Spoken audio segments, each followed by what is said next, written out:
திருச்சிற்றம்பலம். தென்னாடுடைய சிவனே போற்றி, எந்நாட்டவர்க்கும் இறைவா போற்றி. மகிழ்ச்சி. இப்போ நமக்கு ஒரு செய்தி, முக்கியமான செய்தி. டிசம்பர் மாதத்தில் நம்ம திருவாரூரில் ஒரு நிகழ்ச்சி மாணவர்களை வச்சு நம்ம நடத்த போகிறோம். மிகப்பெரிய அளவில் கிட்டத்தட்ட நம்ம மாணவர்களே 500 பேருக்கு மேலே வரப்போகிறோம். எல்லா சென்டர் மாணவர்களும் வரப்போகிறாங்க. திருவாரூரில் குழந்தைகள் மட்டும் 100 பேர் இருக்காங்க. அந்த திருவாரூர் சென்டரில் பெரியவங்களுக்கு அனுமதியே கிடையாது, குழந்தைங்களுக்கு மட்டும் வகுப்பு எடுத்துகிட்ருக்கேன். அதில் 100 குழந்தைகள் திருவாரூரில் மட்டும் இருக்காங்க. அந்த மாணவர்கள் ப்ளஸ் நம்முடைய 10 மையத்தில் இருக்கக்கூடிய மாணவர்கள் எல்லாம் இணைந்து திருவாரூர் தியாகராசர் கோயிலில் ஒரு திருமுறை இசை வேள்வி, அதற்குரிய பாடல்களை இன்னிலிருந்து நம்ம தொடங்கி நடத்த போகிறோம். நவம்பர் மாதத்துக்கு மிடில் ஒரு ஆன்லைன் கிளாஸ் உங்களுக்கு இருக்கும். இந்த கிளாஸ் இல்லாமல் அது எப்படின்னா எல்லோரும் சேர்ந்து பயிற்சி பண்ணுற மாதிரி. அந்த 500 பேரை 250 பேரை நம்ம பிரிச்சுருவோம். ஆன்லைனில் உங்களுக்கு அந்த பயிற்சியை நான் கொடுப்பேன். அந்த ஆன்லைன்லையும் நீங்கள் வரணும். அது இல்லாமல் இந்த வீடியோவை நீங்கள் பார்த்து இதில் நடத்துகிற வீடியோவும் உங்களுக்கு உண்மையில் வரும். தனியாக அதுக்கு தான் வீடியோ எடுக்கிறோம். அதே மாதிரி நாங்கள் அனுப்புகிற யூடியூப் வீடியோ இதெல்லாம் பார்த்து நீங்கள் அந்த பதிகங்களை பயிற்சி பண்ணிக்கணும். அதில் என்ன அப்படின்னா, உங்களுக்கு இப்போ தான் சேர்ந்துருக்கீங்க, அதனால் பன்முறை ஒரு பாட்டு அந்த மாணவர்கள் பாடுவாங்க. சரியா? பன்முறையில் அவங்க பாடுவாங்க, நம்மெல்லாம் அமைதியாக கேட்குறோம். அந்த 100 மாணவர்கள் பன்முறை பாடுவாங்க, ஒரே ஒரு பாட்டு. அவங்க முடித்த உடனே டைமிங் நான் சொல்கிறேன் இல்லையா, அதுதான் பயிற்சி. முடித்த உடனே முதல் பாட்டிலிருந்தே பாராயண முறை எல்லோரும் சேர்ந்து. நாங்கள் எப்படி பண்ண போகிறோம்னா, திருமுறை கற்றுக்கொள்ளக்கூடிய மாணவர்கள் 500, அதுக்கப்புறம் அடியார்கள் பொதுமக்கள் 500, அப்படி தான் நம்ம வரிசைப்படுத்த போகிறோம். இதில் ஒருத்தர் கூட இதிலிருந்து நீங்கள் அப்புறம் உங்கள் வாழ்க்கையில் அது கிடைக்காத ஒரு இதாக போயிடும். ஆரூர் பெருமான்கிட்ட அமர்ந்து நாம் ஒரு திருமுறை வேள்வியில் கலந்துக்க போகிறோம். அதில் அவங்க திருமுறை அந்த ஆன்மீகம் ஆனந்தம் அப்படிங்கிற அமைப்பில் மிகப்பெரிய அளவில் அவங்க அதை பண்ணணும் அப்படின்னு ஆசைப்படுறாங்க. நான் இந்த ஐடியாவை சொன்ன உடனே அவங்களுக்கு ரொம்ப சந்தோஷம். இதுக்கு முன்னாடி வரையும் அவங்க பரதநாட்டியம் பண்ணியிருக்காங்க, அந்த மாதிரி 500 பேரை வச்சு. ஆனால் திருமுறை தமிழகத்தில் இதுவரையும் யாரும் பண்ணலை. நம்ம அதை திருவாரூரில் திருமுறையை நம்ம செய்யணுன்னு இருக்கோம். டிசம்பர் மாதம் எல்லாருக்கும் அரையாண்டு பரீட்சை விடுமுறையில் தான் பண்ண போகிறோம். சரியா? பரீட்சைலாம் முடிச்சுட்டு நம்ம டிசம்பர் கடைசியில் தான் அந்த நிகழ்வு என்னைக்கு அப்படிங்கிறத உங்களுக்கு அக்டோபர் மாதம் தெரிவிச்சிடும். இன்னிலிருந்து நம்ம அந்த வகுப்புக்கான பயிற்சி பாடல்களை நம்ம பாட போகிறோம். சரியா? உங்களுக்கு அது புதிய பாடல் தான் இருந்தாலும் சில மாணவர்களுக்கு அதுக்கு போன இதிலே தெரிஞ்சிருக்கலாம். இருந்தாலும் அதை நம்ம பயிற்சி பண்ணுறதுக்காக திரும்பவும் நம்ம அதை எடுக்கிறோம்.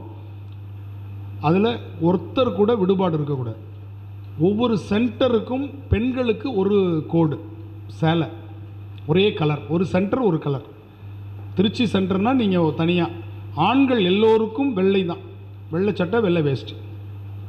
ஏன்னா அவங்களுக்கு ஒவ்வொரு கலர் இருந்தால் அது ரொம்ப சிரமமாக இருக்கும். அதனால் ஆண்கள் அத்தனை பேரும் வெள்ளை வேட்டை வெள்ளை சட்டை. பசங்களுக்கு அழகாக ஒரு வேட்டி ஒரு சட்டை. பொம்பளை பிள்ளைங்க சின்ன பிள்ளைங்க பாவாடை சட்டை. சரியா? பெரிய பிள்ளைங்க எல்லாரும் பாவாடை தாவணி அல்லது சுடிதார் அளவுடு கிடையாது. நம்ம பாரம்பரியமாக, சரியா, புடவை அல்லது பாவாடை தாவணி அல்லது பாவாடை சட்டை. இன்னும் குட்டி குழந்தைங்களாக இருக்கிறவங்க பாவாடை சட்டை கரெக்டாக இருக்கும். ஆம்பளை பிள்ளைங்க எல்லாருமே வேட்டி. இப்போ தான் எல்லா பிறந்த குழந்தைக்கே வேட்டி வந்துருச்சு. அதனால் இதை உங்கள் வீட்டு திருவிழாவாக நினச்சிக்கோங்க. இந்த தீபாவளிக்கே நீங்கள் பேசிட்டு எடுத்து ஒரு சேலை எடுத்து வச்சுக்கிட்டாலும் சரி, உங்களுக்குள்ளே நீங்கள் பேசி ஒரே மாதிரி எடுத்துக்கோங்க. இந்த கலர் அந்த கலர் நான் எதுவுமே சொல்லலை, டிசைன் அதெல்லாம் உங்களுடைய சாய்ஸ்.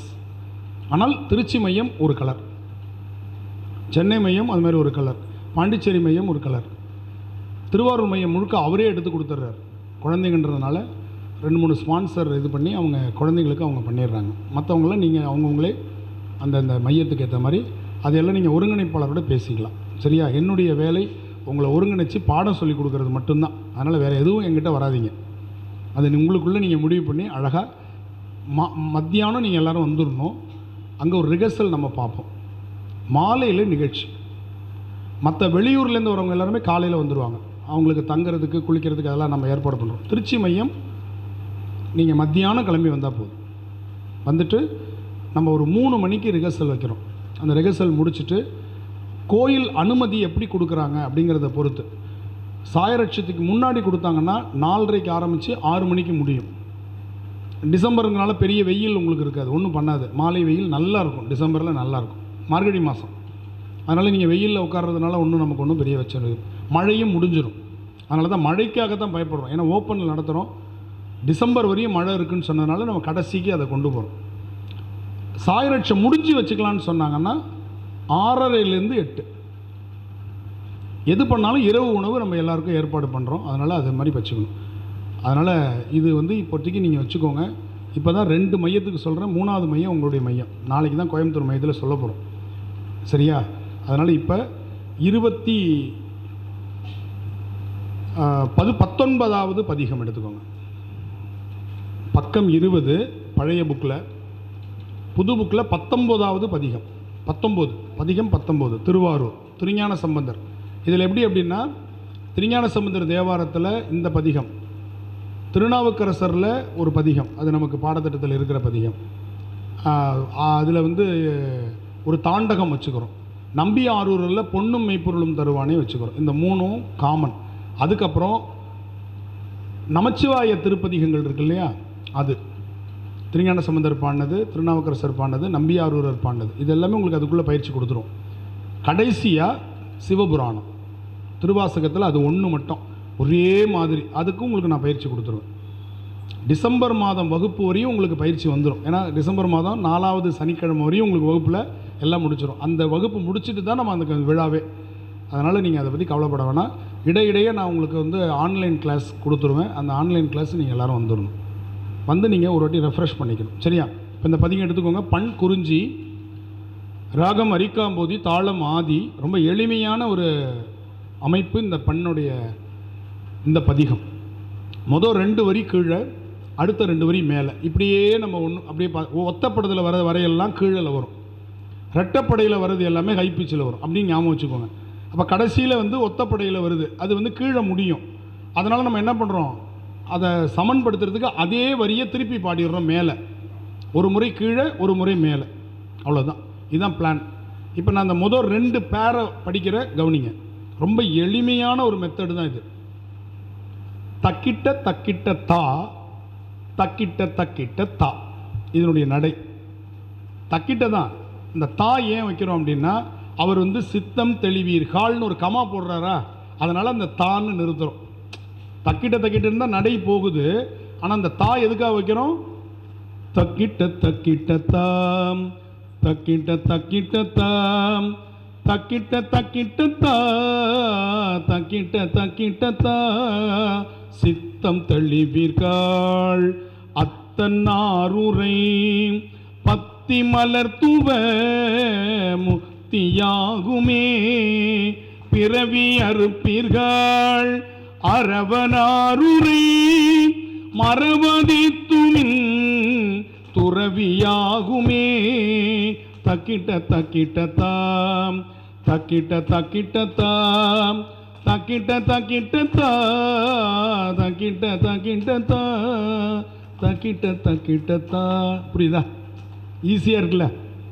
இதான் நடை. இந்த நடையில் நம்ம இந்த பதிகத்தை பாட போகிறோம்.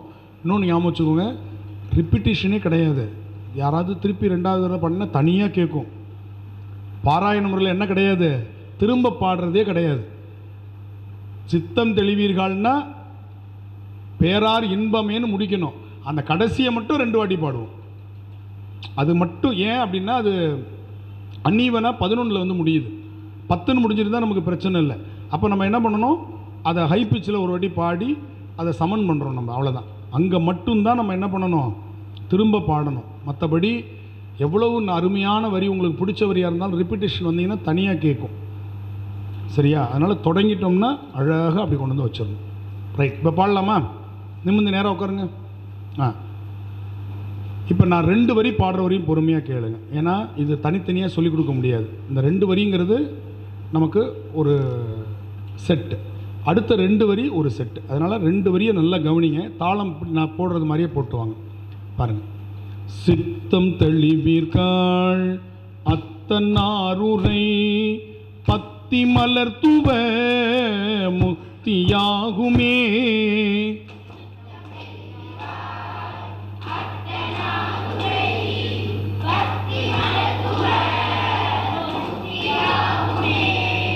பிறவி அறுப்பீர்கள் அரவனாருரை மரவனைத்துமின் துறவியாகுமே.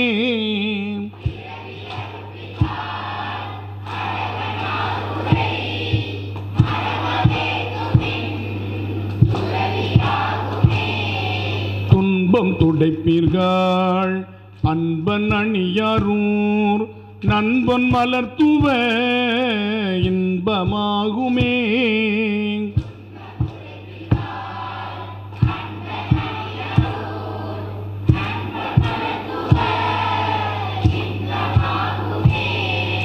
உய்யலுருவீர்கள் ஐயனாருரை கையினால் தொழ நையும் வினைதானே. சத்தமா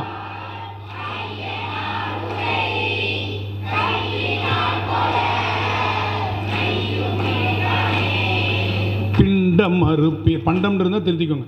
பிண்டம் அறுப்பீர்கள் அண்டனாருரை கண்டு மலர்த்துவ விண்டு வினைப்போமே.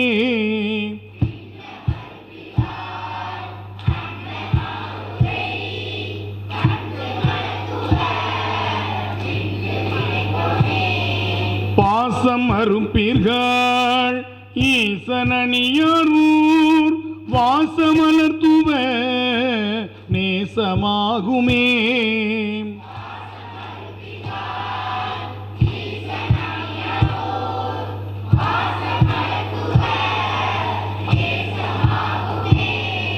வெய்ய வினைத்திர ஐயனணியாரூர் செய்ய மலர்த்துவ வையமுமதமே.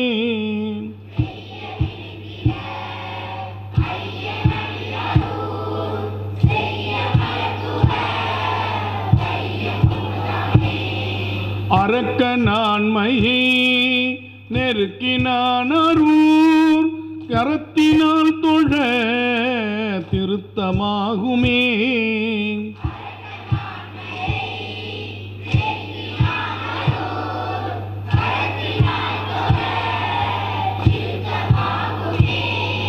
துள்ளும் இருவர்க்கும் வள்ளலாருரை உள்ளும் அவர்தம் மேல் வெள்ளும் வினைதானே.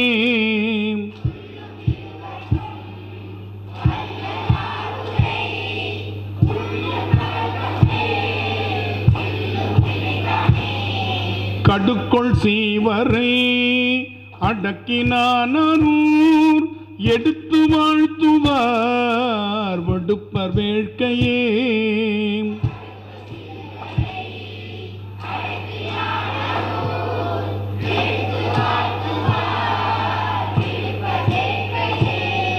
சீரூர் சம்பந்தன் ஆரூரை சொன்ன பாரூர் பாடலார் பேரார் இன்பமே.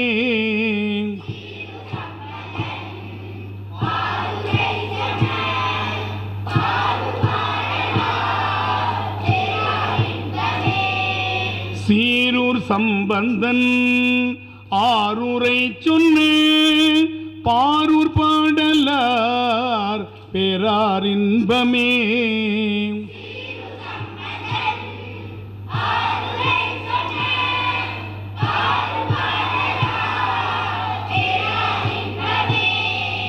பாரூர் பாடலார் பேரார் இன்பமே.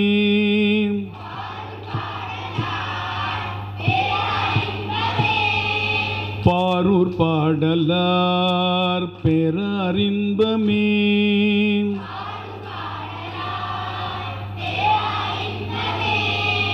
அப்படி சொல்லி முடிக்கிறோம். 2 வாட்டி அதை பாடிட்டு 2 தடவை பாரூர் பாடலார் பேரார் இன்பமே அப்படின்னு சொல்லி முடிக்கணும். இப்போ புரிஞ்சுதா? இப்போ இந்த பாட்டினுடைய பொருளை பார்த்துட்டு அடுத்தது டக்குன்னு நம்ம அடுத்த பாட்டுக்கு போகலாம். ஏன்னா பொருள் தெரியாமல் நம்ம பாடணும் அப்படின்னா நமக்கு வந்து அந்த அளவுக்கு ஒரு ஈடுபாடு வராது. எளிமையான பாட்டு.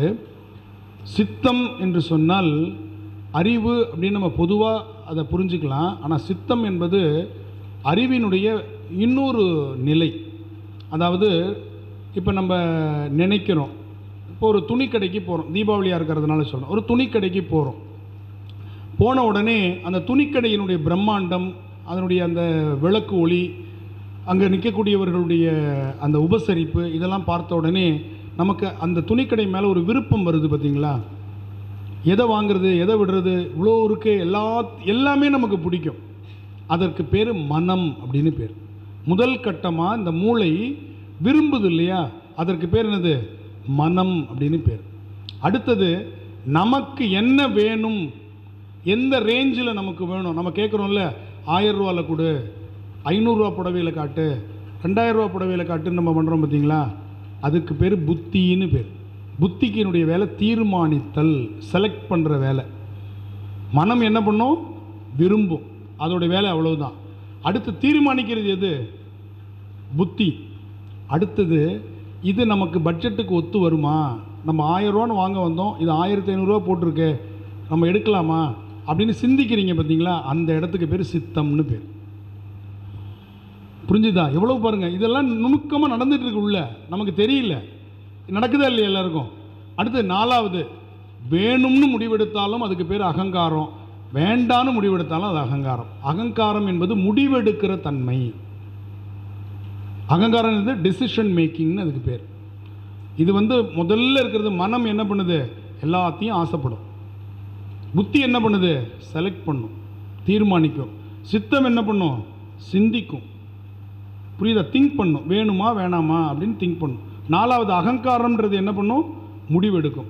இப்போ பாருங்கள், தமிழில் விருப்பமே இல்லை எதுலேயுமே. ஒரு கடைக்கு வந்திருக்கிறோம், என்னடா எடுத்துக்கிற? ஏதாவது எடுங்க. நீ உனக்கு என்னம்மா வேணும்? நீ ஏதாவது ஒன்று எடுத்துகிட்டு வாம்மா, நான் வரல. அப்போ அவங்களுக்கு என்ன இல்லை? விருப்பம் இல்லை, மனம். அடுத்த ஸ்டெப்புக்கு வரேன். 2 புடவை எடுத்து வச்சுக்கிட்டு பக்கத்தில் இருக்கவங்கள்ட்ட கேட்டோம், இது எனக்கு நல்லா இருக்குமா, எது நல்லா இருக்குன்னு. அப்போ அவங்களுக்கு புத்தி வேலை செய்யலைன்னு அர்த்தம். ஏன்? தீர்மானிக்கிற அறிவு இல்லை பாருங்க. நமக்கு என்ன வேணுன்றத நாம் தீர்மானிக்காமல் இன்னொருத்தர் என்ன பண்ணுறோம்? சஜஷன் கேட்குறோம் பார்த்தீங்களா? அந்த சஜஷன் கேட்குறதுல நமக்கு தீர்மானிக்கிற அறிவு குறைவாக இருக்குன்னு அர்த்தம். உண்டா இல்லையா? சில பேர் பார்த்தீங்கன்னா எத்தனை பேர் சொன்னாலும் அவங்க எடுக்கிறது தான் எடுப்பாங்க. அப்போ அவ்வளோ ஸ்டெபனாக முடிவு எடுக்கிறதுல அவங்க உறுதியாக இருக்காங்கன்னு அர்த்தம். அடுத்து 4வது சிந்திக்கிற ஆற்றல். நம்ம கொண்டு வந்திருக்கிற பணத்துக்கு கடன் சொல்லிட்டு வர மாதிரி ஆயிடும் சமயத்தில். சிந்திக்க தெரியலன்னு அர்த்தம். அப்போ சிந்திக்கிற ஆற்றல் இல்லை. முடிவெடுக்கிற ஆற்றல் நமக்கு இருக்குது, ஆனால் சிந்திக்கிற. அடுத்தது முடிவெடுக்கிறது அகங்காரம். அவங்கள்ட்ட கிரெடிட் கார்டில் போட்டு வாங்கிட்டு வந்துடுறோம் பாருங்கள், அகங்காரம். இப்போ இதுதான் மனம் சரியில்லாதவர்களை மனநிலை பாதித்தவர்னு சொல்கிறோம். தீர்மானிக்கிற அறிவு இல்லாதவங்களை புத்தி சுவாதீனம் இல்லாதவங்கன்னு சொல்கிறோம். தமிழில் பாருங்கள், ஒவ்வொன்றுத்துக்கும் சொல்லிட்டு வரோம். சித்தம் சிந்திக்கிற அறிவு இல்லைன்னா சித்த பிரம பிடிச்சவன், சித்தம் கலங்கியவன் சொல்கிறோம். அகங்காரம் முடிவெடுக்கிறதுல வந்து தான் அப்படின்னு அகங்காரத்தில் முடிவெடுக்கிறவனை சைக்கோன்னு சொல்கிறோம். தவறான முடிவெடுக்கிறவனை சைக்கோன்னு சொல்கிறோம். சரியான முடிவெடுக்கிறவனை என்னன்னு சொல்கிறோம்? அவர் நல்லா சிந்திச்சு முடிவெடுப்பார் அப்படின்னு அழகாக சொல்கிறோம். நெகட்டிவை சைக்கோன்னு சொல்லிடுறோம். ஏன்னா அவன் மைண்டில் என்ன முடிவெடுத்துருக்கானோ அதுபடி தான் அவன் செய்வான். அவனுக்கு அது தப்பாக சரியான்னு தெரியாது. அதுக்கு பேர் தான் சைக்கோன்னு பேர், அகங்காரம்னு பேர். மனசுக்குள்ளே அதை செய்யணுங்கிறதே ஓடிட்டு இருக்கும். இப்போ பாருங்கள், சித்தம் தெளியணும். ஏன்னா எதுவாக இருந்தாலும் சித்தம் சிந்திக்கிற ஆற்றல் நமக்கு இருக்கணும். அப்போ தான் எதுவாக இருந்தாலும் சரியாக நடக்கும். எதை வேணாலும் நீங்கள் விரும்பலாம், எதை வேணாலும் தீர்மானிக்கலாம். ஆனால் அந்த சித்தம் சரியாக இருந்தால் தான் முடிவெடுக்கிறது நல்ல முடிவாக இருக்கும். அதனால் எங்கே கொண்டு வந்து வைக்கிறாரு? நீ எல்லாத்தையும் விரும்பு, பரவாயில்ல, ஏன் நீ வாங்க போகிறது இல்லைல்ல, எல்லாத்தையும் செலக்ட் பண்ணி வை, அவ்வளோத்தையும் நீ வாங்கிக்க போகிறது இல்லைல்ல. ஆனால் சிந்தித்து செயல்படணும் அப்படிங்கிறதுல, அதனால தான் சித்தம் தெளிவீர்கள். அப்போ எதாக இருந்தாலும் திங்க் பண்ணி, ஒரு முறைக்கு 2 முறை திங்க் பண்ணி செய்யு. அப்படி திங்க் பண்ணணுமா? வா திருவாரூருக்கு வா, இந்த பெருமானை பாரு, அவன் உனக்கு சிந்திக்கிற ஆற்றலை கொடுப்பான்னு சொல்கிறார்.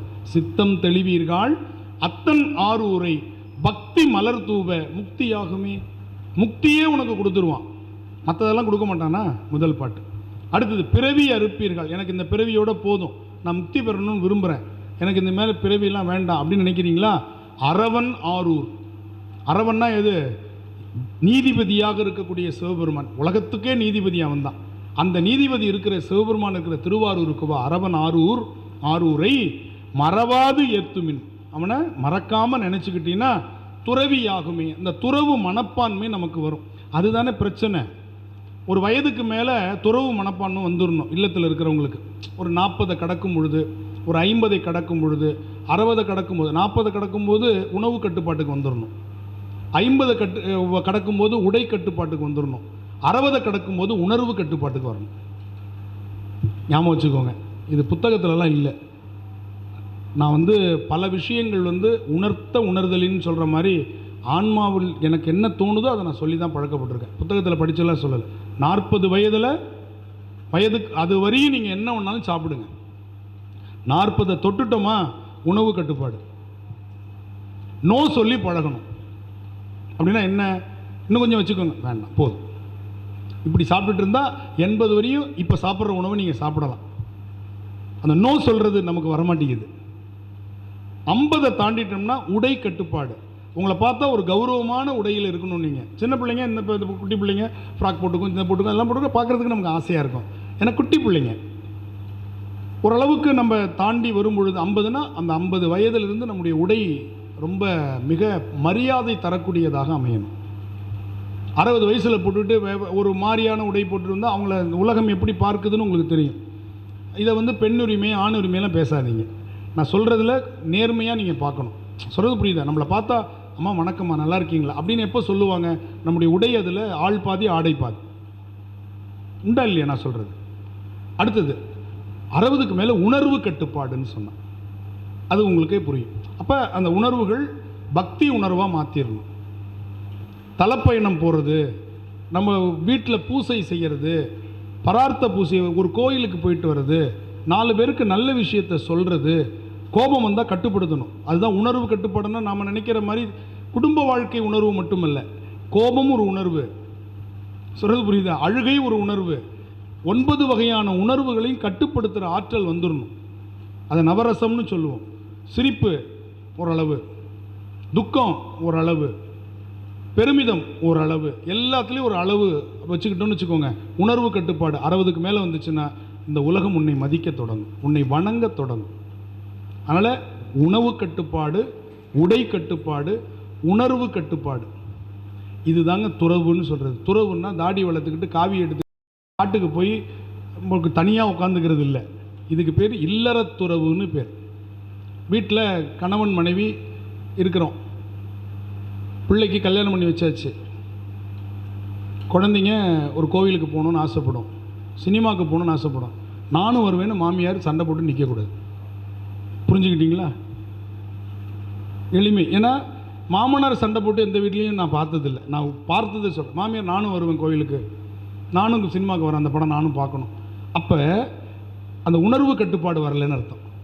அதுங்க போயிட்டு வரணும். நீங்கள் போயிட்டு வாங்கம்மா, உண்மையிலே நம்ம பார்க்கணுன்னு ஆசை, நீங்கள் போயிட்டு வாங்க, நான் அப்புறமா போய்க்கிறேன். உங்கள் செட்டோடு நீங்கள் போய் பழகுங்க. அவங்கள நீங்கள் தொந்தரவு பண்ண என்ன ஆகும்? உங்கள் மேல் வெறுப்பு அதிகமாகிட்டு.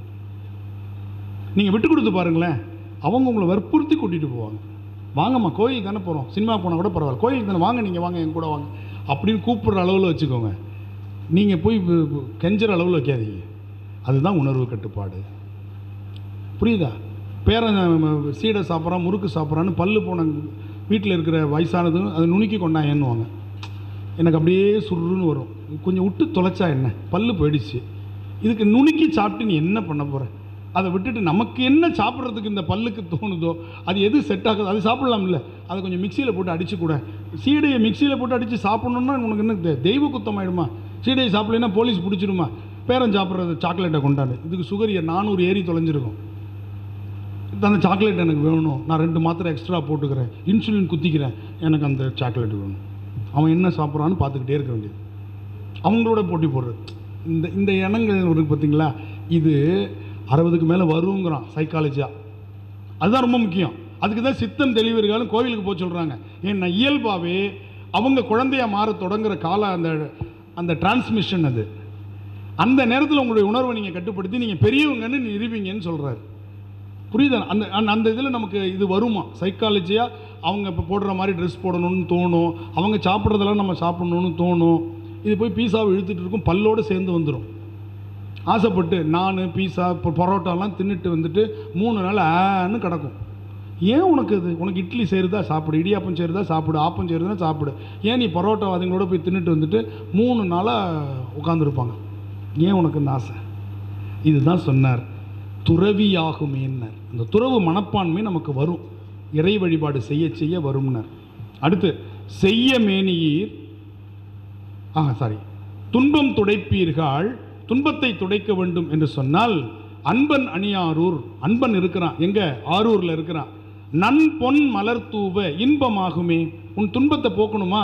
அந்த பெருமானுக்கு கொன்றை மலர், நன் பொன் மலர்னா தங்கப்பூன்னு அர்த்தம் இல்லை. தங்கப்பூக்கு இன்னொரு பேர் வந்து சொர்ணப்பட்டின்னு ஒன்று உண்டு. தங்க கலரில் ஒரு மாதிரி அழகாக குழல் மாதிரி இருக்கும், பார்த்துருக்கீங்களா? தங்கப்பூன்னு சொல்லுவாங்க அதை. இன்னொன்று நம்ம கொன்றை மலர். அது மாதிரி நல்ல மஞ்சள் நிறத்தில் இருக்கக்கூடிய கொன்றை பூவை சுவாமிக்கு தூவி வழிபாடு செய், உனக்கு இன்பமாக இருக்கும். அடுத்து உய்யல் உருவீர்கள்.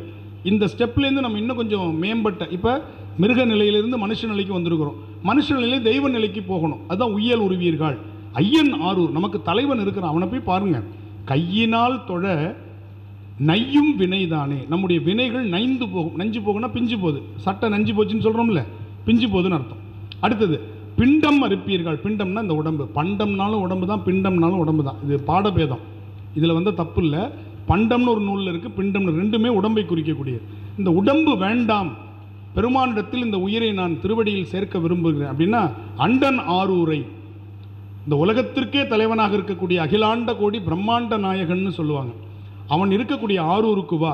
கண்டு மலர் தூவ விண்டு வினை போமே. விண்டு போதல் அப்படின்னா செப்பரேட்டாக பிரியறதுக்கு பேர் விண்டு போதல்னு பேர். புரியுதா?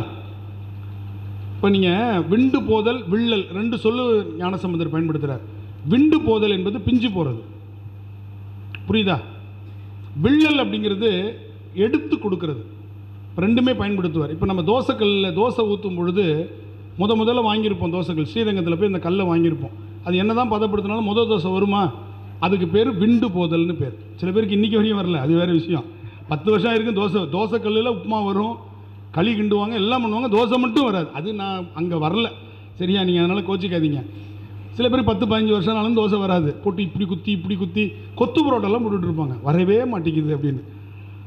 அப்போ அதுக்கு பேர் விண்டு போதல்னு பேர். விள்ளல் அப்படின்னா நல்ல தோசையிலிருந்து ஒரு விள்ளல் எடுத்து கொடு, ஒரு பீஸ் அப்படின்னு சொல்கிற, ஒரு பீஸ் கொடு அப்படின்னு கேட்குறோம்ல, அது விள்ளல். ரெண்டுமே பயன்படுத்துகிற. அப்போ விண்டு வினை போம்னா என்ன அர்த்தம்? நம்மிடமிருந்து அந்த வினை பிஞ்சு போயிடும். அடுத்தது பாசம் அறுப்பீர்கள், பாசத்திலிருந்து விடுபடணும். ஈசன் அணி ஆரூர் வாச மலர் தூவ, நல்ல அருமையான வாசமிக்க மலர் தூவ நேசம் ஆகுமே. அந்த இறைவனிடத்தில் நேசம் வரும். அடுத்து வெய்ய வினை தீர. இதுதான் வெய்ய அப்படின்னு சொன்னால் நோய் வினையினால் வரக்கூடிய நோய்கள்லேருந்து நீ விடுபடணுமா? ஐயன் அணி ஆரூர் செய்ய மலர் தூவ, மஞ்சள் மலர், இது செய்யனா சிவந்த மலர், தாமரை மலர், அரளிப்பூ, இந்த பூவால் சுவாமியை வழிபாடு செய், உனக்கு வையம் உமதாமே, இந்த உலகமே உனக்காகும். அடுத்து சொன்னார் அரக்கன் ஆண்மையை நெருக்கினான் ஆரூர். அந்த ராவணனுடைய ஆண்மைனா இந்த இடத்துல ஆண்மைனா ஆணுக்குரியதுன்னு அர்த்தம் இல்லை, ஆணவம்னு அர்த்தம். இந்த இடத்துல ராவணன் இந்த மலையை நகர்த்திடலான்னு நினைச்சான்ல, அந்த ஆணவம், அதை அவன் நெருக்கினான். அந்த ஆரூரை நீ போய் வணங்கினால் உன்னுடைய மனசில் இருக்கிற அந்த ஆணவத்தை நீக்கி உனக்கு என்ன பண்ணுவான்? திருத்தி விட்டுருவான். அவன் திருத்தமாகுமே, கரத்தினால் தொட திருத்தமாகுமே சிவபெருமானை. அடுத்து சொன்னார் துள்ளும் இருவருக்கும், நான் தான் பெரியவன் பிரம்மாவும் விஷ்ணுவும் துள்ளுனாங்களாம். அந்த 2 பேருக்கும் அருள் செய்த வள்ளல் எங்கே இருக்கிறான்? ஆரூரில் இருக்கிறான். உள்ளும் அவர் தம்மேல், அவனை நினைச்சிங்கன்னா, உள்ளுதல்னா என்னது? நினைத்தல். உள்ளும் அவர் தம்மேல் வில்லும் வினைதானே. வில்லும்னா என்னது? நான் சொன்னேன், அவங்கள்ட்டேருந்து அந்த வினை தனியாக போயிடும். கடுக்கொள் சீவரை, கடுக்காய் சுக்கு இதெல்லாம் சாப்பிட்டு கடுமையான விரதம் இருக்கக்கூடிய சீவர்கள் என்று சொன்னால் சமண பௌத்தர்கள். அவர்கள் எல்லோரையும் திருஞான சம்பந்தர் தான் மதுரையில் அடக்குனார். ஆனால் அவர் பணிவாக என்ன சொல்கிறார்? பெருமான் அடக்குனார்னு சொல்கிறார். இப்போ எப்படி பெருமான் காரணமாகத்தானே திருஞான சம்பந்தர் அடக்குனார், அதுதானே உண்மை. இப்போ தஞ்சாவூர் பெரிய கோவிலை சிற்பிகள் கட்டினாங்க, ஆனால் ராஜராஜ சோழன் கட்டினான்னு சொல்கிறோம் இல்லையா? அதுபோல் திருஞான சம்பந்தர் சமண பௌத்தர்களை அடக்கினார், ஆனால் அவர் அப்படி சொல்லிக்கல, பெருமான் அடக்கினார்னு சொன்னார். அதுதான் என் செயலாவது யாதொன்றும் இல்லை இனி தெய்வமே உன் செயலே என்று. அதுதான் ஞானத்தினுடைய மிகப்பெரிய நிலை. இறைவனுடைய செயல்னு சொல்றார். கடுக்கொள் சீவரை அடக்கினான் ஆரூர் எடுத்து வாழ்த்துவார் விடுப்பர் வேட்கை. வேட்கை என்று சொன்னால் நிறைவேறாத ஆசைக்கு பேர் வேட்கைன்னு பேருங்க. ஒரு துணி எடுக்கணும்னு நினைக்கிறோம், எடுக்க முடியாமலே இருக்கு, எடுத்துட்டா அந்த வேட்கை நிறைவேறும். எடுக்க முடியாமலே இருக்குன்னா அதுக்கு பேர் வேட்கைன்னு பேர். அதனால் வரக்கூடியது இயலாமை, இயலாமையினால் வரக்கூடியது ஏக்கம், ஏக்கத்தினால் வரக்கூடியது மனநோய். பாருங்கள் எவ்வளோ கொண்டு வருது பாருங்கள். விநாயகனே வெவ்வினையை வேறறுக்க வல்லான், விநாயகனே விண்ணுக்கும் மண்ணுக்கும் நாதனுமாம், விநாயகனே வேட்கை தணிவிப்பான்னு சொல்லுவார். அப்போ வேட்கை என்றால் நிறைவேறாத ஆசைகள். வேட்கை இல்லையா? அப்போ அந்த வேட்கையே நம்ம மனசில் வச்சுக்க கூடாது. கிடைக்கலையா, கிடைச்சதை கொண்டாடுங்க, கிடைச்சதை கொண்டாடுங்க. நாளைக்கு நமக்கு என்ன வேணும்னு இன்றைக்கி நிறைய பேர் இழந்துக்கிட்டு இருக்கோம் தெரியுமா? நாளைக்கு நான் அப்படி பண்ணணும் இப்படி பண்ணணும் அப்படின்னு நாளைக்கு நான் சேர்த்து வைக்கிறேன் இன்றைக்கி சரியாக சாப்பிடாமல் இருப்பான், இன்றைக்கி சரியாக உடுத்திக்காமல் இருப்பான். இந்த நாள் பெருமான் கொடுத்த நாள், இன்று எனக்கு ஆறுமுது ஆனாயின்னு சொல்லுவாங்க. அது மாதிரி இன்றைக்கி நம்ம இந்த நாளை கொண்டாடுறோம். இந்த நேரத்தில் எனக்கு திருமுறை பாடுறதுக்கு பெருமான் வாய்ப்பு கொடுத்துருக்குறான், கொண்டாடுவோம். நாளைக்கு இது நாளை பார்த்துக்குவோம். புரியுதா? நம்ம என்ன பண்ணுறோம், இந்த நாளை நம்ம ரசிக்கிறதே இல்லை. அதான் சொன்னார் வேட்கைன்னு சொன்னார். அப்போ அந்த ஆரூர் பெருமானை வணங்கினால் நிறைவேறாத ஆசைன்னு ஒன்றுமே இருக்காது. ஏன்? எல்லாமே நிறைவேற்றிடுவான் அவன். கடைசி சொன்னார் சீரூர் சம்பந்தன், சீர்காழியில் பிறந்த சம்பந்தன் ஆரூரை சொன்ன பாரூர் பாடலார். இந்த உலகத்தில் இருக்கிறவங்க அவ்வளோ பல ஊரில் இருக்கிறவங்க பாடினால் பேரார் இன்பம், இன்பத்தை விட்டு நகரமாட்டார்கள். பெயர்தல்னா என்னது? நகருதல். பேரார்னா என்னது? நகர மாட்டார்கள். எதை விட்டு நகர மாட்டாங்க? இன்பத்தை விட்டு நகர மாட்டார்கள். நல்லா இருக்கா பாட்டு? அருமையான பாட்டு. அடுத்த பதிகத்துக்கு போகலாம்.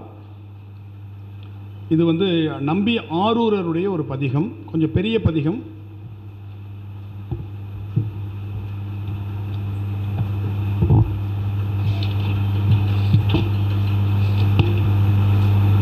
ஆ 130வது பதிகம். 130வது பதிகம். பக்கத்தை பார்க்காதங்க, பதிகத்தை பாருங்கள். 130 பொன்னும் மெய்ப்பொருளும் தருவானை அப்படிங்கிற ஒரு பதிகம். இதுவும் நம்ம பாட போகிற பதிகம் திருவாரூரில். கொஞ்சம் பெரிய பாட்டு, ஆனால் எளிமையாக பாடிடலாம். நடை தக்கிட்டன்னு போகிற நடை தான். நடை ரொம்ப எளிமையான நடை, தக்கிட்டன்னு பாடுற நடை. எடுத்தாச்சா? 130வது பதிகம். பொன்னும் மெய்ப்பொருளும் தருவானின்னு இருக்கா பாருங்க. 130ன்னு பாருங்கள் நம்பரை. ஏன் இந்த தடுமாற்றம் வருது? தலைப்பில் நம்பர் போட்டிருக்கோமா இல்லையா? அந்த நம்பரை பார்க்குறதுக்கு உங்களுக்கு ஏன் அவ்வளோ கஷ்டமாகுது? இருக்கா? 130 எங்கே இருக்கு? பெரியவங்க தடுமாறுறாங்கன்னு பார்த்தா நீங்களும் அப்படி தடுமாறுறீங்க. சரி, இந்த செல்ஃபோன்னால் வரக்கூடிய பிரச்சனை இல்லையா? ஆனால் ஒரு பெரிய ஆச்சரியம், இவங்களை நம்ம ரொம்ப வரவேற்கணும். இந்த 2.5 மணி நேரம் இவங்களை செல்ஃபோன் கையில் வச்சுக்காமல் நம்மளை வச்சுருக்கிறோம் பாருங்கள். எனக்கு எவ்வளோ பெரிய வெற்றி. வீட்டில் உங்களால் இந்த மாதிரி வச்சுக்க முடியுமா? இந்த பிள்ளைங்களை செல்ஃபோன் கையில் இல்லாமல் முடியுமா சொல்லுங்கள்? நம்மளால் முடியல, நம்ம போயாச்சு, இது வந்துட்டுருக்கு. நம்மளை இனிமேல் திருத்துறதுங்கிறது கடவுளாலே முடியல. அதனால தான் தேவாரத்தை கொடுத்து நம்ம திருத்துறதுக்கு முயற்சி பண்ணுறோம். என்னையும் சேர்த்து தான் சொல்கிறேன். எப்பயுமே உங்களை நான் பிரித்து பார்க்குறதே கிடையாது. ஆனால் இந்த குழந்தைங்களை இந்த திருமுறை வகுப்பு 2.5 மணி நேரமாக செல்ஃபோன் இல்லாமல் ஒரு இடத்துல உட்கார வச்சுருக்கு பாருங்கள். அதுக்கு தான் குழந்தைங்களை சேருங்கன்னு நம்ம சொல்கிறோம். சரி, பாடலாமா? பண் தக்கேசி, ராகம் காம்போதி, தாளம் ஆதி தாளம், நடை தக்கிட்டன்னு போகும். பாருங்கள், ஒரு பாட்டு முடிக்கிற வரையும் கவனிங்க. அதே மாதிரி தான் எல்லா பாட்டும்.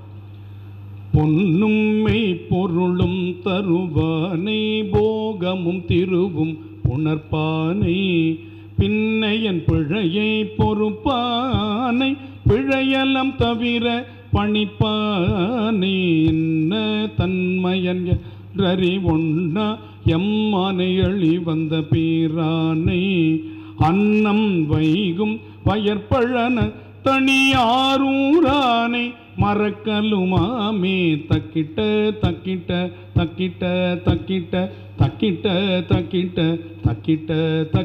புரியுதா? 8 தக்கிட்டம்மா, நல்லா கவனிங்க. 8 தக்கிட்ட.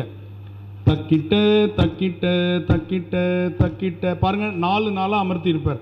பொன்னும்மை பொருளும் தருவானை, போகமும் திருவும் புணர்ப்பானை.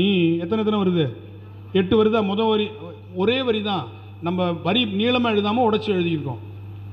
போகமும் திருவும் புணர்ப்பானை வரி முதல் வரி. அது நீங்கள் 8 வரி பாட்டு இல்லை, இது 4 வரி பாட்டு. அடுத்த சந்தம் எங்கே வருது பாருங்கள். பின்னும் பின்னைன்னு வருது, அதுதான் அடுத்த வரி. இன்னன்னு வருது, அதான் அடுத்த வரி. அன்னம்னு வருது, அதான் அடுத்த வரி. அப்போ 4 வரி பாட்டு தான். உள்ளே ஒடிச்சு எழுதணும்னா என்ன அர்த்தம்? அது அதனுடைய தொடர்ச்சின்னு அர்த்தம். அப்போ முதல் வரி கீழே, 2வது வரி மேலே, 3வது வரி கீழே, 4வது வரி மேலே. அந்த விதி மாறவே மாறாது. பாடலாம். இப்போ ஒரு வரினா, இப்போ புனர்ப்பானை வரியும் நீங்கள் கவனிக்கணும். நான் அதை முடித்ததுக்கப்புறம் தான் உடனே நீங்கள் எடுக்கணும். அது வரையும் தாளம் மட்டும் போட்டே வாங்க. பொன்னும்மை பொருளும் தருபானை போகமும் திருவும் புனர்ப்பானை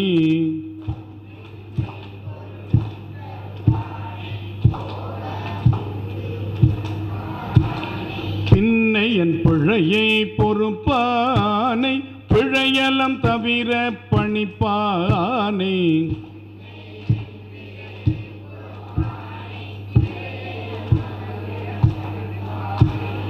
எப்படி படிக்கிறேன்னு கவனிங்க. இன்ன தன்மையன் என்றறி பொன்னா எம்மானைகளி வந்த பீரானை.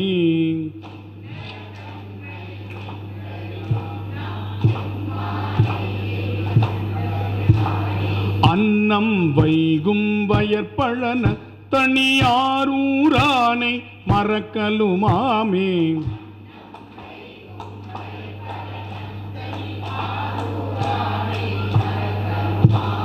கட்டமும் பிணியும் களைவானை காலர் சீரிய காலுடையானை.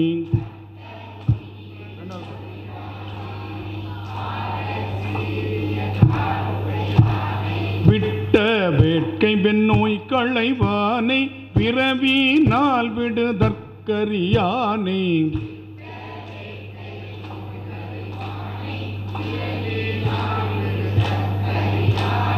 பட்ட வார்த்தை பட நின்ற வார்த்தை வாராமே தவிர பணிப்பானை.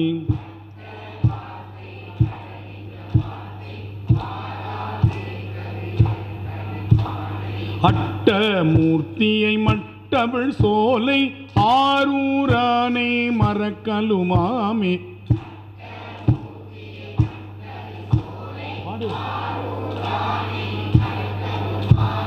கார்குன்ற மழையாய் பொழிவானை கலைக்கேலாம் பொருளாயுடன் கூடி.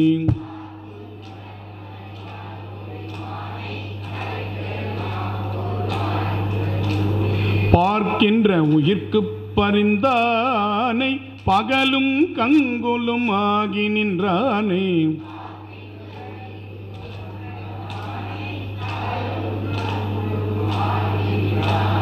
போர்க்கின்ற செவியை சுவை தன்னை உணரும் நாவினை காண்கின்ற கண்ணை.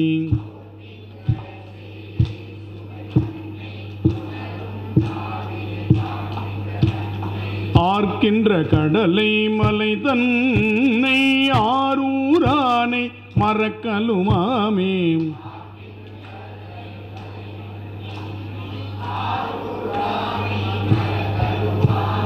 செத்த போதினில் முன்னின்று நம்மை சிலர்கள் கூடிச் சிரிப்பதன் முன்னம்.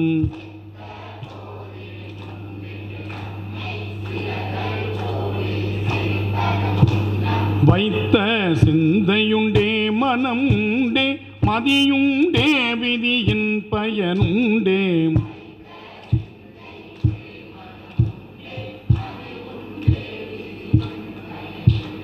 முத்தன் எங்கள் பிரான் என்று வானோர் தொழ நின்ற திமில்லேருடையானை.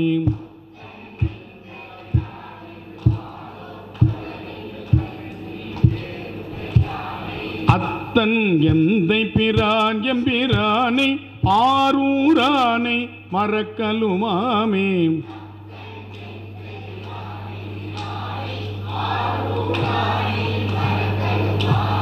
செறிவுண்டேல் மனத்தார் தளி உண்டேன் தேற்றத்தால் வரும் சிக்கன உண்டேல்.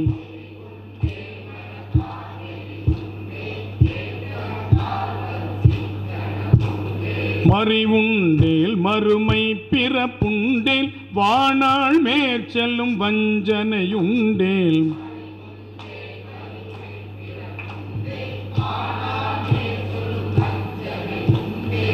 பொறிவண்டாள் செய்யும் பொன்மலர் கொன்றை பொன் போலும் சடை மேற்புனைந்தானே.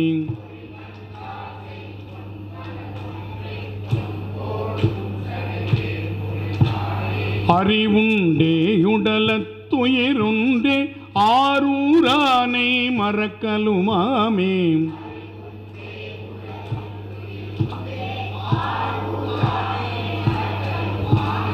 பொள்ளல்லி உடலை பொருளென்று பொருளும் சுற்றமும் போகமுமாகி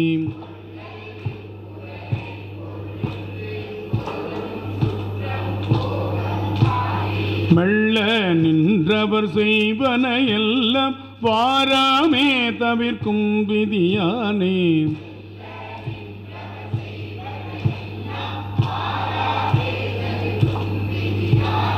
வள்ளல் என் தமக்கே துணை என்று நாள் நாளும் அமரர் தொழுதேத்தும்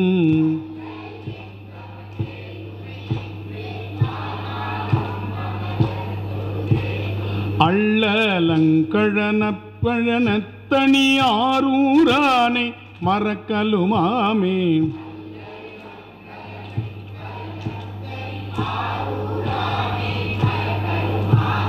கரியானை ஒரு கொண்ட கையானை கண்ணின் மேல் ஒரு கண்ணுடையானை.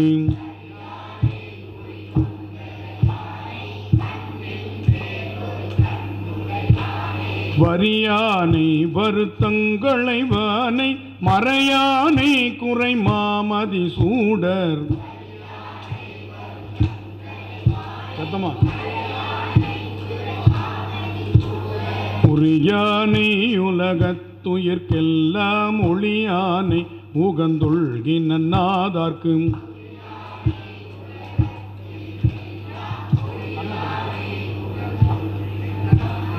அரியானை அடிய களியானை ஆரூரானை மறக்கலுமாமே.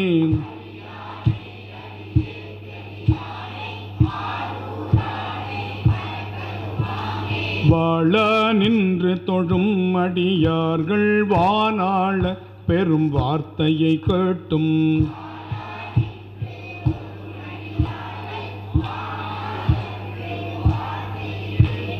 நானாளும் மலரிட்டு வணங்க நம்மை ஆழ்கின்ற தன்மையோரார்.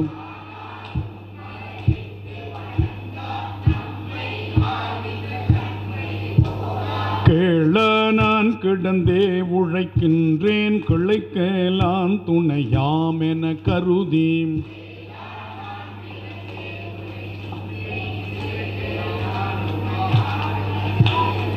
ஆளாவான் பலர் முன்பழைக்கின்றேன் ஆரூரானை மறக்கலுமாமே.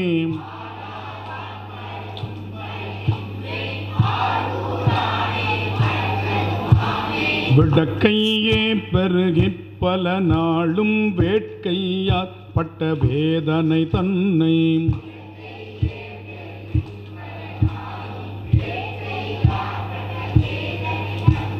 கடக்கிலே நெறி காணவும் மாட்டேன் கண் குழுந்தீர பார்க்கையில் ஒன்றும்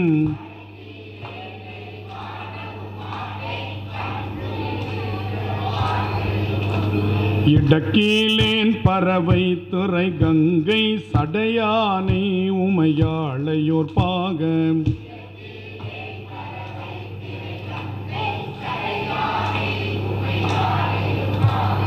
அடக்கி நானையந்தாமரை பொய்கை ஆரூரானை மறக்கலுமாமே.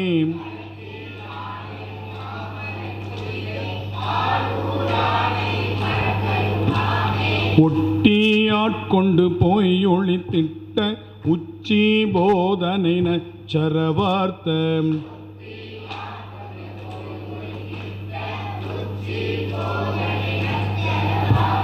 பட்டியை பகலை இருள் தன்னை பாவிப்பார் மனத்தூரும் அத்தேனை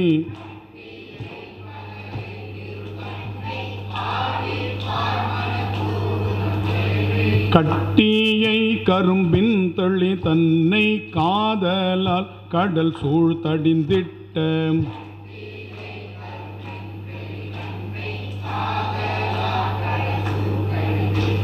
செட்டி அப்பனை பட்டனை செல்வ ஆரூரானை மறக்கலுமாமே.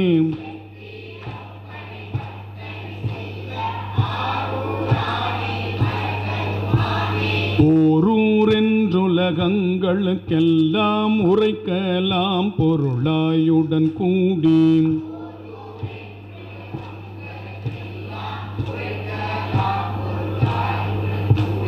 காரூரும் கமழ் கொன்றை நன்மாலை முடியன் காரணமாக.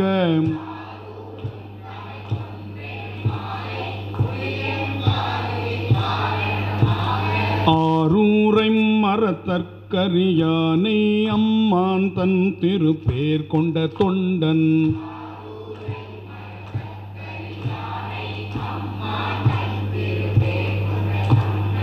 ஆரூரன் நடினாயுரை வல்லர் அமர லோகத்து இருப்பவர் தாமே.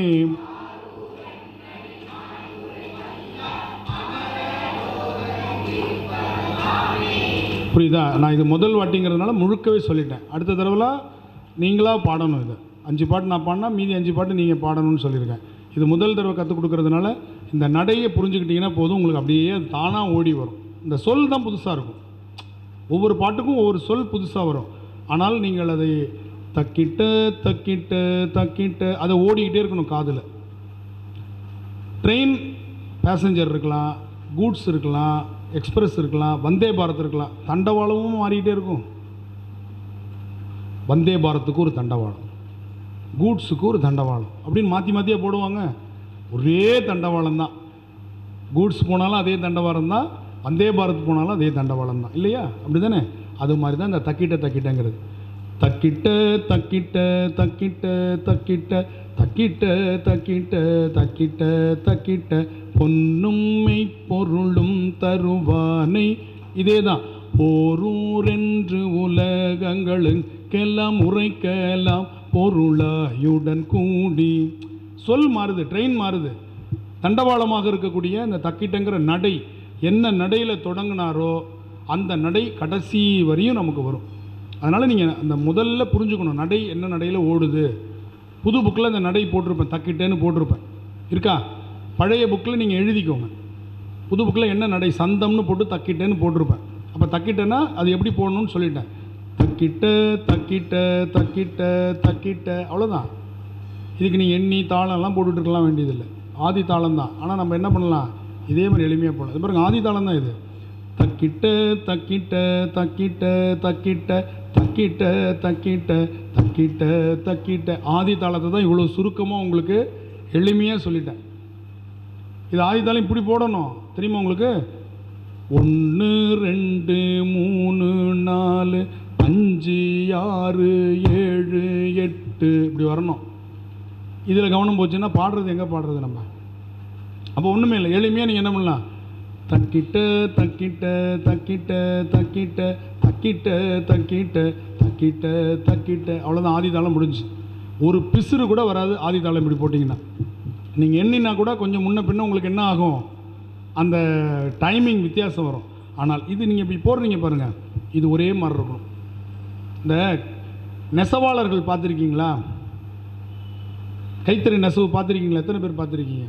அதில் பார்த்தீங்கன்னா வரிசையாக வீடுகள் இருக்கும். இப்போல்லாம் பவர்லூம் வந்துருச்சு. நான் சொல்கிறது ஹேண்ட்லூம். அந்த காலையில் 5 மணிக்கு தொடங்கிடுவாங்க. பாவு போட்டு அதை சரி பண்ணி அந்த இதில் ஏற்றிடுவாங்க. ஏற்றினதுக்கப்புறம் ஒரு 7 8 மணிக்கு ஆரம்பித்தாங்கன்னா கட்டக்கு கட்டக்கு கட்டக்கு கட்டக்குன்னு ஒரு வீட்டில் கேட்டுச்சுன்னா அது அப்படியே கடைசி வீடு வரையும் ஒரே மாதிரி கேட்கும். இதில் பார்த்தீங்கன்னா கை இப்படி, கை வந்து இப்படி, லெஃப்ட்டு ரைட்டு, சரியா? இந்த கை ஃப்ரண்ட்டு பேக்கு இப்படி போய் இப்படி வரணும். இந்த கை இப்படி. எத்தனை பாருங்கள் அவங்கெல்லாம் பண்ணுறாங்க. காலு இப்படி பெடல் அப் அண்ட் டவுனு. கண்ணு இந்த பக்கம் அந்த பக்கம் போயிட்டு வந்துட்டுருக்கோம். இதுக்கிடையில் அவன் வீட்டில் பொண்ணு பார்த்துட்டு இருந்தாங்களே, என்னாச்சுன்னு உரண்டை வேற பேசிகிட்டு இருப்பான். 5 புலனும் அவனுக்கு அப்நார்மலாக இயங்கும். நீங்கள் அவனை மாதிரி ஒரு சயின்டிஸ்ட்டை பார்க்க முடியாது. விளையாட்டுக்கு சொல்லலை. 5ம் 5 வேலையை பார்த்துட்டு இருக்குங்க. இங்கே கரெக்டாக பட்டுப்புடவை நெஞ்சிட்டு இருப்பான். இதில் நடுவில் ஒரு இழை கட்டாயிடுச்சுன்னா டக்குன்னு நிறுத்துவான். அவனுக்கு அந்த ஓசை மாறும், தெரியும், நிறுத்திடுவான். நிறுத்திட்டு அதை கட் பண்ணி அந்த நூலை மட்டும் அழகாக உருவி எடுத்துட்டு திருப்பி அந்த நூலை சேர்த்து பண்ணுவான். ஏன்னா பட்டு நூலில் ஒரு நூல் நடுவில் இதாக வந்துச்சுன்னா கடகடன்னு பிரிஞ்சிடும். அந்த ஒரு நூலை அழகாக மாற்றுவாங்க. அந்த ஒலி ரொம்ப முக்கியம். அதுதான் அந்த தக்கிட்டங்கிற ஒலி. அதெல்லாம் நீங்கள் அந்த திருவண்ணாமலை மாவட்டம் வேலூர் பக்கம்லாம் போனீங்கன்னா இன்னும் அந்த நெசவு இருக்குது. இப்போ திருப்பூர் பக்கம்லாம் பவர் லூமாக மாற்றிட்டாங்க. அதனால் அந்த இது நம்ம பார்க்க முடியாது. இன்னமும் பார்த்தீங்கன்னா இந்த காங்கேயநல்லூர் நம்ம வாரியார் சுவாமிகளுடைய ஊர்லாம் பார்த்தீங்கன்னா அந்த நெசவு சத்தம் கேட்கும்.